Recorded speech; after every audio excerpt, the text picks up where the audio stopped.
नमस्कार मैं प्रिया। आज है 21 जून। खबरों की तरफ बढ़ने से पहले एक नजर सुर्खियों पर। बीएड की परीक्षा अगली सूचना तक के लिए हुई कैंसिल। बिहार में नई तकनीक से की जाएगी सिंचाई परियोजनाओं की निगरानी। आज योग दिवस पर खास कार्यक्रम का होगा आयोजन। अग्निवीर भर्ती को लेकर नोटिफिकेशन जारी। भारतीय टीम को लेकर कोच द्रविड़ ने दिया चौंकाने वाला बयान। अब चले बढ़ते हैं बिहार की 25 बड़ी खबरों की ओर विस्तार से। राजगीर के पांडुपोखर में आपको देखने को मिलेगा बहुत कुछ खास।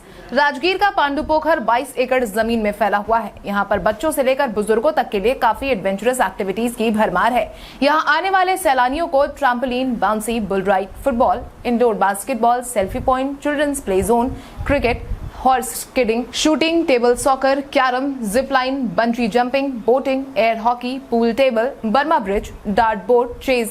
वहीं कुछ स्पेशल एक्टिविटीज भी हैं जिसमें horse riding, zorbing, private boating, double paddle cycle का मजा लेने का मौका मिलेगा। यहाँ टिकट के दाम 100 रुपए से शुरू होकर 900 रुपए तक जाते हैं। अगर आप भी कभी बिहार में पर्यटन का मन बना रहे हैं तो आप राजगीर जरूर घूमने जा सकते हैं, और अगर राजगीर जा रहे हैं तो पांडुपोखर का भ्रमण करने जरूर जाएं।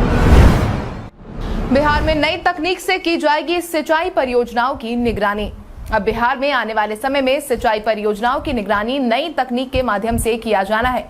इसको लेकर हाल ही में जल संसाधन विभाग ने 1 जुलाई से works accounts management information system को लागू करने की बात कह दी है। मीडिया में चल रही खबरों के अनुसार बिहार की नीतीश सरकार ने बिहार में एक नई सूचना प्रणाली को अपनाने का फैसला किया है। विभाग ने वामिस सॉफ्टवेयर के साथ साथ वामिस ऐप भी तैयार कर लिया। इसमें जल संसाधन विभाग के राज्य भर के अधिकारी अपने क्षेत्र की योजनाओं से संबंधित रियल टाइम अपडेट्स अपलोड करेंगे। इसके लिए प्रशिक्षण कार्यक्रम की शुरुआत हो चुकी है। योजना के अनुसार 20 से 22 जून तक 3 दिनों का प्रशिक्षण कार्यक्रम चलाया जाना है। इसमें विभिन्न सत्रों में विभाग के सभी प्रक्षेत्र के अभियंता और कर्मी वीडियो कॉन्फ्रेंसिंग के माध्यम से जुड़ेंगे। ये नई सूचना प्रणाली व्यापक वित्तीय प्रबंधन प्रणाली का पूरक होगी।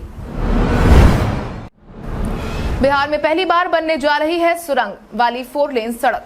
बिहार में जल्द ही सुरंग वाली सड़क बनने जा रही है। ग्रैंड ट्रंक रोड यानी कि राष्ट्रीय राजमार्ग 2 के समानांतर बनने वाले वाराणसी कोलकाता एक्सप्रेसवे के बिहार वाले अलाइनमेंट में 5 किलोमीटर सुरंग वाली सड़क का निर्माण भी सम्मिलित है। सबसे खास बात यह है कि बिहार की ये पहली सुरंग वाली सड़क होगी। खबर के अनुसार सड़क का निर्माण 4 लेन में होने वाला है, जिसके लिए अभी अनापत्ति प्रमाण पत्र की प्रतीक्षा हो रही है। सुरंग वाली सड़क कैमूर में बनाई जानी है। ज्ञात हो कि यह हिस्सा कैमूर वाइल्ड लाइफ सेंचुरी का है। सुरंग वाली सड़क तो 4.75 किलोमीटर में प्रस्तावित है, लेकिन इसके लिए 6 किलोमीटर का हिस्सा लिया जाएगा। इसके निर्माण के लिए संबंधित मंत्रालय से अनापत्ति प्रमाण पत्र भी लिया जाना है। उसके बाद ये डीपीआर का हिस्सा बनेगी। बिहार में साल 1.80 लाख शिक्षकों की होगी बहाली। बिहार में प्रारंभिक से लेकर उच्च माध्यमिक स्कूलों में लगभग 2 लाख से अधिक शिक्षकों की बहाली होने वाली है। 7वें चरण की बहाली के तहत कक्षा 1 से 12 तक के शिक्षकों की नियुक्ति के लिए शिक्षा विभाग ने तैयारी तेज कर दी है। खबर के अनुसार अब प्रारंभिक स्कूलों में लगभग 80,000 शिक्षकों की बहाली के लिए वैकेंसी अगस्त महीने में आने की उम्मीद जताई गई है। सेकेंडरी और हायर सेकेंडरी स्कूल में कक्षा 9 से 12 तक लगभग 1 लाख शिक्षकों की वैकेंसी अक्टूबर तक आएगी। शिक्षक बहाली प्रक्रिया में भी बदलाव होगा, और इसको लेकर पिछले दिनों ही शिक्षा मंत्री विजय कुमार चौधरी और शिक्षा विभाग के अपर मुख्य सचिव दीपक कुमार सिंह ने सभी डीईओ और डीपीओ से शिक्षकों के रिक्त पदों की जानकारी विभाग को जल्द देने के लिए भी कहा था, जिसके बाद यह बहाली की प्रक्रिया तेज होने वाली है। कर्मचारी राज्य बीमा निगम ईएसआईसी नई दिल्ली ने निकाली रिक्तियां। कर्मचारी राज्य बीमा निगम ईएसआईसी नई दिल्ली ने सहायक प्रोफेसर के कुल मिलाकर 491 पद पर आवेदन की मांग की है। इन पदों के लिए अनुशासन की बात करें तो इसमें anatomy, anaesthesiology, biochemistry, community medicine, dentistry, dermatology, emergency medicine, forensic medicine and toxicology, general medicine, general surgery, microbiology, OB/GY, ophthalmology, eye orthopaedics, ENT, paediatrics, pathology, pharmacology, physical medicine and rehabilitation, physiology, psychiatry, radio diagnosis, respiratory medicine, statistician, transfusion medicine यानी कि blood bank है। वहीं शैक्षणिक योग्यता की बात करें तो अभ्यर्थियों के पास प्रासंगिक विषय में स्नातकोत्तर या समकक्ष डिग्री होना अनिवार्य है। इच्छुक और योग्य उम्मीदवार अंतिम तारीख 18 जुलाई 2022 तक आधिकारिक वेबसाइट www.esic.nic.in पर जाकर इन पदों से जुड़ी तमाम जानकारी ले सकते हैं। इसके साथ ही आप इन पदों से जुड़ी विस्तृत जानकारी के लिए नीचे डिस्क्रिप्शन बॉक्स में दिए गए URL को भी जाकर फॉलो कर सकते हैं। आज योग दिवस पर खास कार्यक्रम का होगा आयोजन। हर साल की भांति इस साल भी योग दिवस का आयोजन आज यानी कि 21 जून को होने जा रहा है। इस बार का थीम मानवता के लिए योग रखा गया है। इस मौके पर प्रधानमंत्री नरेंद्र मोदी ने भी आह्वान किया है कि लोग योग के महत्व को समझें और विश्व योग दिवस को किसी भी हाल में सफल बनाएं। इसको लेकर पार्टी की तरफ से देश भर में 75 जगहों पर कार्यक्रम का आयोजन किया गया है। विश्व योग दिवस के मौके पर प्रधानमंत्री नरेंद्र मोदी मैसूर पैलेस में रहेंगे। इस दौरान वो पैलेस प्लेस ग्राउंड में 15,000 से अधिक लोगों के साथ योग करेंगे। सोमवार को पीएमओ की तरफ से इस बात की जानकारी दी गई है। इसके साथ ही आज विश्व योग दिवस के मौके पर भाजपा शासित प्रदेशों में खास आयोजन भी किया गया है। बिहार के 24 जिलों में बारिश और वज्रपात का अलर्ट। बिहार में मानसून की एंट्री के साथ ही बारिश और वज्रपात का अलर्ट जारी किया गया है। मौसम विभाग की तरफ से साझा की गई जानकारी के अनुसार आने वाले 24 घंटे में बिहार के उत्तर भाग में कुछ जगहों पर झमाझम बारिश की स्थिति बनी हुई है, क्योंकि मानसून पटना तक पहुंच चुका है। पिछले 2 दिनों में लगभग पटना में 50 मिलीमीटर बारिश हो चुकी है। ये धीरे धीरे राज्य के दक्षिणी भाग में विस्तार पाकर उत्तर प्रदेश की तरफ बढ़ रहा है। हालांकि पटना में रविवार को हुई बारिश के बाद सोमवार को धूप निकली थी और आकाश में आंशिक कपासीय बादल भी छाए थे।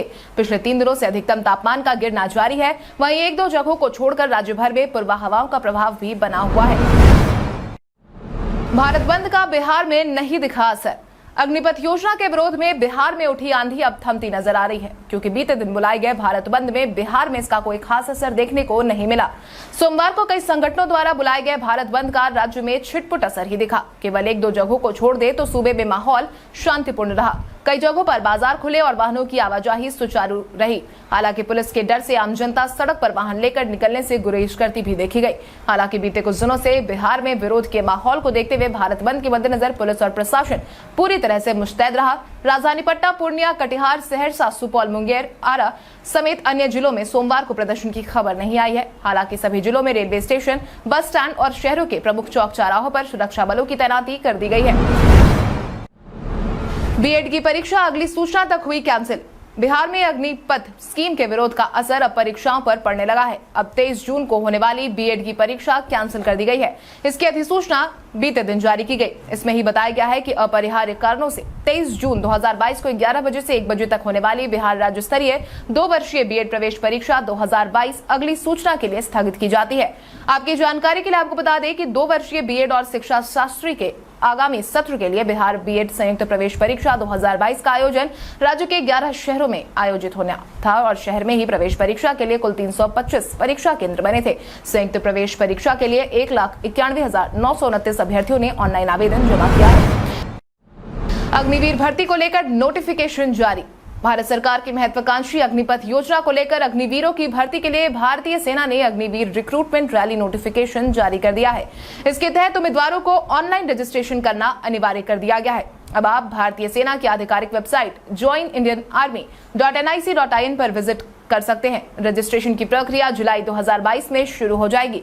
बता दें कि अग्निपथ योजना के तहत Agniveer general duty, Agniveer technical, Agniveer clerk, store keeper technical, Agniveer tradesman, 10वीं पास अग्निवीर ट्रेड्समैन, 8वीं पास पद के लिए नियुक्ति प्रक्रिया शामिल होने की बात कही जा रही है। सेना की तरफ से जारी नोटिफिकेशन के अनुसार ये बताया जा रहा है कि भर्तियां पूरी तरह से उपलब्ध रिक्तियों के आधार पर मेरिट आधारित होगी। आज बिहारी पहचान में हम बात करेंगे श्रेया नारायण की। श्रेया नारायण एक भारतीय फिल्म और टेलीविजन अभिनेत्री, मॉडल, लेखक और सामाजिक कार्यकर्ता है।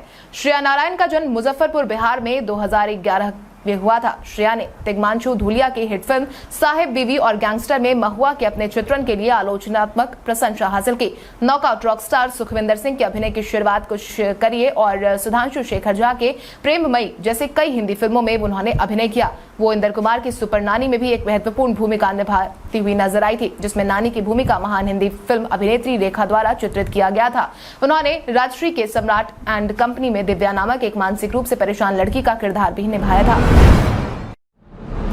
बिहार में 3,270 आयुष डॉक्टरों की नियुक्ति का रास्ता हुआ साफ। बिहार में आने वाले समय में आयुष डॉक्टरों की समस्या खत्म होने वाली है, क्योंकि बिहार की नीतीश सरकार ने बिहार में जल्द ही 3,270 आयुष डॉक्टरों की नियुक्ति की प्रक्रिया शुरू करने की बात कही है। इसके संकेत स्वास्थ्य मंत्री मंगल पांडे ने दिए हैं। उन्होंने अपना बयान जारी करते हुए कहा कि राज्य सरकार 3 महीने के भीतर आयुष डॉक्टरों की नियुक्ति करेगी। राज्य मंत्रिमंडल ने आयुष संस्थानों के मरम्मत के लिए 825 करोड़ रुपए स्वीकृत किए हैं। आपकी जानकारी के लिए आपको बता दें कि आयुर्वेद और योग का आपस में गहरा संबंध है और कई आयुर्वेद चिकित्सकों ने अपने उपचार के हिस्से के रूप में योग की सिफारिश की है, जिसके बाद ही अब राज्य में आयुष चिकित्सकों की नियुक्ति की प्रक्रिया भी जल्द ही शुरू होगी। इंटर में नामांकन के लिए इस दिन से शुरू होगा आवेदन। 10वीं की परीक्षा पास कर चुके अभ्यर्थियों के लिए अहम सूचना। अगर आप भी लंबे समय से इंटर में नामांकन का इंतजार कर रहे हैं तो अब आपका इंतजार जल्द ही खत्म होने वाला है, क्योंकि बिहार बोर्ड ने इंटर में एडमिशन लेने की तारीख की घोषणा कर दी है, जिसके तहत ही बिहार विद्यालय परीक्षा समिति की तरफ से जारी अधिसूचना के मुताबिक 22 जून से छात्र नामांकन के लिए आवेदन कर सकेंगे। ये प्रक्रिया 30 जून तक जारी रहेगी। आवेदन की प्रक्रिया ऑनलाइन होगी। छात्र इसके लिए अपने आसपास के वसुधा केंद्र पर जाकर या मोबाइल फोन के माध्यम से आवेदन कर सकते हैं। ज्ञात हो, बिहार बोर्ड की तरफ से 10वीं का रिजल्ट जारी होने के बाद से ही छात्र छात्राएं इंटर में नामांकन के लिए इंतजार कर रहे थे। अब छात्र 30 जून तक ऑनलाइन आवेदन कर सकते हैं। मानसिक रोगियों का बिहार में इलाज संभव। अब बिहार में मानसिक रोगियों का इलाज होने वाला है, क्योंकि अब ऐसे मरीजों को इलाज के लिए बिहार के कोइलवर में सुविधा मिलने जा रही है। राज्य सरकार की पहल पर बिहार के एकमात्र मानसिक आरोग्यशाला की स्थापना भोजपुर के कोइलवर में कर दी गई है, जिसके बाद से ही स्वास्थ्य विभाग के निर्देश पर यहां मानसिक आरोग्यशाला भवन बनाने का काम पूरा हो गया है। 100 एकड़ में मानसिक आरोग्यशाला भवन एवं परिसर बनकर तैयार हो गया है। फिलहाल राज्य के गंभीर रूप से मानसिक रोग से ग्रसित मरीजों को इलाज के लिए वर्तमान में मानसिक आरोग्यशाला रांची, झारखंड या उत्तर प्रदेश के आगरा स्थित मानसिक आरोग्यशाला में इलाज के लिए जाना पड़ता है, लेकिन अब ऐसा नहीं होगा। अब बिहार में ही वो आसानी से अपना इलाज करवा सकते हैं। पूरे देश में हो रही है कैप्टन मोनिका खन्ना की तारीफ। रविवार के दिन स्पाइस जेट में आग लगने के बाद से सुरक्षित लैंडिंग करवाने वाली मोनिका खन्ना चर्चा का पात्र बन गई है। आलम कुछ यूं है कि देश भर में उनकी तारीफ हो रही है, क्योंकि 185 यात्रियों वाली पटना से दिल्ली के लिए रवाना हुई स्पाइस जेट फ्लाइट के पायलटों ने रविवार को अपनी सूझबूझ का परिचय दिया, जो तारीफ के काबिल जरूर है। यदि समय पर पायलट ने फैसला नहीं लिया होता तो शायद ही एक भी यात्री सलामत बचते। इसके लिए सोमवार को स्पाइस जेट ने अपने पायलटों की सराहना की और कहा कि एयरलाइंस को इन पर पूरा भरोसा है और आप भी उन पर विश्वास करें, क्योंकि वो अच्छी तरह से प्रशिक्षित है। कैप्टन मोनिका खन्ना और प्रथम अधिकारी बलप्रीत सिंह भाटिया ने घटना के दौरान खुद को अच्छी तरह से संचालित किया। वो पूरे समय शांत रहे और विमान को अच्छी तरह से संभाला है, जिसके कारण यात्री भी सुरक्षित रह सके हैं। नमामि गंगे के तहत काटी गई सड़कों का होगा रिस्टोरेशन। बिहार के उप मुख्यमंत्री तारकिशोर प्रसाद ने बीते दिन पथ निर्माण विभाग और नगर विकास एवं आवास विभाग के अधिकारियों के साथ बैठक की। इस दौरान ही उन्होंने नमामि गंगे परियोजना के क्रियान्वयन के दौरान काटी गई सड़कों की मरम्मती कार्य की समीक्षा की। इस बैठक में पथ निर्माण विभाग को 10 दिनों के अंदर काटी गई सभी सड़कों की मरम्मती का निर्देश दिया गया है। इस बैठक में बुडको के प्रबंध निदेशक को निर्देश देते हुए उन्होंने कहा कि रोड रेस्टोरेशन के लिए पथ निर्माण विभाग को तत्काल 50 करोड़ रुपए की राशि मुहैया कराई जाए और 30 दिनों के अंदर बाकी 60 करोड़ की राशि भी पथ निर्माण विभाग को दी जाए। दुबई बुलाकर बिहार की बेटी का सम्मान करने के लिए आभार। बिहार भाजपा की विधायक श्रेयसी सिंह ने विश्व योग दिवस के मौके पर दुबई के वर्ल्ड ट्रेड सेंटर में आयोजित कार्यक्रम में विशिष्ट अतिथि के रूप में हिस्सा लिया। इस कार्यक्रम में अब संयुक्त अरब अमीरात के महामहिम भारतीय राजदूत संजय सुधीर, डीएससी के महिला प्रभाग के प्रमुख फौजिया फरीदौन और बड़ी संख्या में स्थानीय एवं भारतीय मूल के प्रबुद्ध लोग उपस्थित थे। इस दौरान ही मंच से संबोधित करते हुए श्रेयसी सिंह ने कहा कि योग भारत की प्राचीन परंपरा की अमूल्य देन है। ये मन और शरीर की एकता का प्रतीक है। ये व्यायाम के बारे में नहीं है, बल्कि अपने आप को दुनिया और प्रकृति के साथ एकता की भावना की खोज करने के लिए है। बिहार के 11 जिलों पर मंडराने लगा बाढ़ का खतरा। बिहार में भले ही मानसून भी अभी पूरी तरीके से सक्रिय नहीं हुआ हो, लेकिन बिहार के 11 जिलों में बाढ़ का खतरा मंडराने लगा है, क्योंकि बीते कुछ दिनों से बागमती, कोसी और कमला बलान के जलस्तर में तेजी से इजाफा हो रहा है, जिसके बाद से ही बिहार की 11 नदियों में से 7 का जलस्तर बढ़ने से लोगों की चिंताएं बढ़ने लगी है। जिन जिलों में बाढ़ के हालात फिर से उत्पन्न दिखाई दे रहे हैं उसमें अररिया, कटिहार, किशनगंज, मधेपुरा, दरभंगा, मधुबनी, पूर्णिया, सहरसा, सीतामढ़ी, शिवहर और सुपौल जिले का नाम शामिल है। वहीं किशनगंज, समस्तीपुर, बेगूसराय, खगड़िया और मुंगेर में भारी बारिश का अलर्ट जारी किया गया है। सारण, वैशाली, लखीसराय, जमुई, बांका, भागलपुर, मुंगेर, बेगूसराय, खगड़िया के कुछ भागों में मध्यम बादल गरजने और बारिश का अलर्ट जारी किया गया है। सरकार की अग्निपथ योजना पर कन्हैया कुमार ने दिया बयान। सरकार की अग्निपथ योजना पर अलग अलग बयान सामने आ रहे हैं। अब इस मामले में खुद कन्हैया कुमार ने भी अपना बयान जारी किया है, जिसके तहत ही बीते दिन इस मामले को लेकर उन्होंने कहा कि कोरोना में भर्ती नहीं हुई, लेकिन चुनाव हो गया। एक सिंपल सवाल है, सरकार को एक प्रश्न का जवाब देश के नौजवानों को देना चाहिए कि जो भर्तियां हो रही थी वो भर्ती होगी कि नहीं होगी। पहले आर्मी में हर साल 75,000 कम से कम लोग बहाल होते थे। अब पिछले 2 साल में 50,000 लोगों की भी भर्ती नहीं की गई है। बहाना दिया गया कि कोरोना था। हाय मोदी जी, कोरोना था तो चुनाव लड़ लिए, बंगाल में जाकर के दीदी ओ दीदी कर लिए, सब जगह चुनाव हो गया, उत्तर प्रदेश का चुनाव हो गया, लेकिन आर्मी की भर्ती नहीं हुई। मांझी के बाद अब कुशवाहा ने की कोऑर्डिनेशन कमेटी की मांग। बिहार में इन दिनों कोऑर्डिनेशन कमेटी की मांग काफी ज्यादा देखने को मिल रही है। हाल ही में बिहार के पूर्व मुख्यमंत्री जीतन राम मांझी ने इसकी मांग की थी, जिसके बाद ही अब उमेश कुशवाहा ने भी कोऑर्डिनेशन कमेटी की मांग कर दी है। मिली जानकारी के अनुसार जदयू संसदीय बोर्ड के अध्यक्ष उपेंद्र कुशवाहा ने कहा है कि छात्रों के मन में जो संशय है उसे दूर करना जरूरी है। उन्होंने कोऑर्डिनेशन कमेटी की जरूरत बताई है। बता दें कि कुशवाहा ने पूर्व में भाजपा के प्रदेश अध्यक्ष डॉक्टर संजय जायसवाल के बयान पर भी पलटवार किया था। वहीं इन दिनों भाजपा और जदयू के बीच में काफी खींचतान की स्थिति भी देखने को मिल रही है, जिसके बाद से ही लगातार कोऑर्डिनेशन कमेटी की मांग सुनाई दे रही है। योग दिवस को लेकर उपेंद्र कुशवाहा ने दिया ये जवाब। आज बिहार समेत देश भर में योग दिवस का आयोजन करवाया जाना है। दरअसल बीते दिन जब योग दिवस को लेकर जदयू के संसदीय दल के अध्यक्ष उपेंद्र कुशवाहा से मीडिया कर्मियों ने सवाल किया तो उन्होंने कहा कि योग दिवस का मकसद अधिक से अधिक योग का प्रचार है और हम लोग तो रोज योग करने वाले हैं, एक दिन तो योग करते नहीं है। योग से कहाँ हम लोग दूरी बनाकर रख रहे हैं, लेकिन किसी के कहने से योग दिवस कार्यक्रम में शामिल होने वाले नहीं है और न ही दिखाने के लिए योगा करने वाले हैं। योग सबके लिए अच्छा है, हम लोग प्रतिदिन योग करते हैं। भारत के इतिहास में आज की तारीख कई कारणों से दर्ज। ज्ञानेंद्र मोहन टैगोर लिंक्स इन से वकालत की डिग्री हासिल करने वाले प्रथम भारतीय 1862 में बने। राजस्थान उच्च न्यायालय की स्थापना 1949 में हुई। तमिलनाडु के कुडनकुलम में परमाणु ऊर्जा केंद्र स्थापित करने के लिए 1998 में भारत और रूस 2.5 अरब डॉलर के एक समझौते पर हस्ताक्षर करते देखे गए। मनमोहन सिंह 1999 में भारत के वित्त मंत्री बने। भारत की बैडमिंटन स्टार खिलाड़ी साइना नेहवाल ने 2009 में सुपर सीरीज बैडमिंटन टूर्नामेंट का खिताब जीता। ऐसा करने वाली वो पहली भारतीय महिला है। अंतर्राष्ट्रीय योग दिवस भारत के प्रधानमंत्री नरेंद्र मोदी की अपील पर 2015 को दुनिया भर में मनाया गया था। नोबेल पुरस्कार विजेता पाल सार्त्र का जन्म 1905 में हुआ। रेमन मैगसेस पुरस्कार सम्मानित एक वरिष्ठ पत्रकार बीजी वर्गीस का जन्म 1927 को हुआ था। राष्ट्रीय स्वयंसेवक संघ के संस्थापक केशव बलिराम हेडगेवार का निधन 1940 में आज ही के दिन हुआ था। आज ही के दिन को अंतर्राष्ट्रीय योग दिवस के रूप में मनाया जाता है।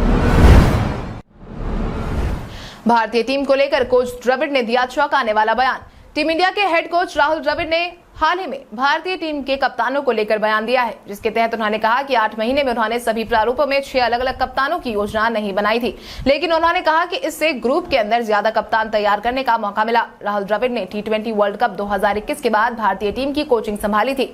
इसके बाद से कोविड-19 को लेकर बबल ब्रेक और इंजरी आदि के चलते विराट कोहली, रोहित शर्मा, शिखर धवन, KL राहुल, ऋषभ पंत और हार्दिक पांड्या आगामी आयरलैंड दौरे पर भारत के कप्तान होने जा रहे हैं। इन्होंने भारतीय टीम की कप्तानी की है। दक्षिण अफ्रीका के खिलाफ 5वीं और अंतिम T20 आई शुरू होने से पहले टीम इंडिया के हेड कोच राहुल द्रविड़ ने स्टार स्पोर्ट्स से कहा कि ये चुनौतीपूर्ण भी रहा है। हमने अंतिम 8 महीने में 6 कप्तान उतारे, जो वास्तव में योजना नहीं थी, लेकिन हम जितने मैच खेल रहे हैं ये उसकी वजह से हुआ है। व्हाट्सएप पर अब जिसे आप चाहेंगे सिर्फ उसे ही दिखाई देगा प्रोफाइल फोटो और लास्ट सीन स्टेटस। लंबे इंतजार और ढेर सारे लीक्स के बाद अब फाइनली व्हाट्सएप पर अब ये धांसू फीचर आ गया है, जिसका हम सब भी बेसब्री से इंतजार कर रहे थे।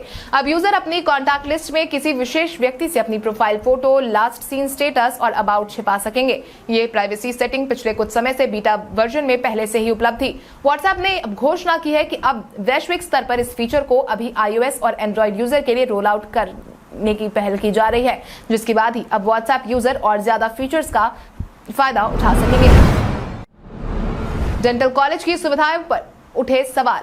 बिहार की राजधानी पटना के डेंटल कॉलेज में मिलने वाली सुविधाएं अब सवालों के घेरे में है। डेंटल काउंसिल ऑफ इंडिया ने भी अब तो इस कॉलेज को लेकर सवाल उठाए हैं। DCI ने अपनी रिपोर्ट में कहा कि लगातार 2 निरीक्षण के बाद भी कोई सुधार नहीं हो पा रहा है। DCI ने कॉलेज के प्राचार्य की उम्र और अस्थायी प्राचार्य की तैनाती पर भी सवाल खड़े कर दिए हैं। इतना ही नहीं, डेंटल कॉलेज में छात्र छात्राओं और शिक्षकों के लिए कॉमन रूम नहीं है।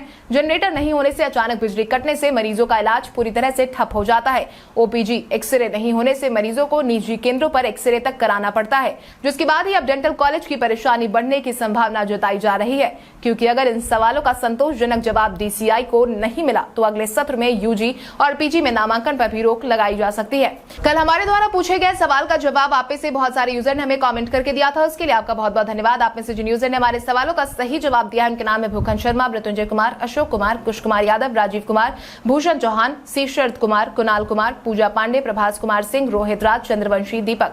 आप इसी तरह हमारे सवालों का जवाब देते रहे। हर दिन वीडियो के अंत में आपका नाम लेने की पूरी कोशिश करेंगे। तो चलिए बढ़ते हैं आज के सवाल की। और आज का सवाल कुछ इस प्रकार है, आपके अनुसार आज के समय में योगा हमारे जीवन में कितना जरूरी है? अपने जवाब में कमेंट करके जरूर बताएं। इसके साथ ही आज के लिए बस इतना ही। बिहार की बड़ी खबरों से अपडेटेड रहने के लिए हमारे YouTube चैनल को सब्सक्राइब करें और बेल आइकन दबाना ना भूलें। धन्यवाद।